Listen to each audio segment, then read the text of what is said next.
నీ కరుణ వలన మమ్మల్ని విమోచించుము ప్రభువా అనే ప్రార్థన మన హృదయపు ఆర్తి. మన పాపాలు, మన బలహీనతలు ఎంత ఎక్కువైనా దేవుని కరుణ వాటికన్నా గొప్పది. మన శక్తితో కాదు, మన నీతితో కాదు, దేవుని కృప ద్వారానే మనకు విమోచనం లభిస్తోంది. ప్రభువు మనల్ని తీర్పు చేయటానికి కాదు, రక్షించటానికి వచ్చాడు.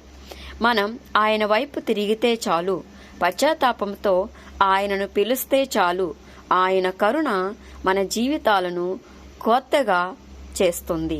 విరిగిన హృదయాన్ని ఆయన తృణీకరించడు. కాబట్టి ఈరోజు మనం భయంతో కాదు, నమ్మకంతో ప్రార్థిద్దాం. ప్రభువా, నీ కరుణ వలన మమ్మల్ని విమోచించుము, మమ్మల్ని శుద్ధి చేసి నీ మార్గములో నడిపించుము. ఆయన కరుణ యుగయుగాల పాటు నిలిచియుంటుంది.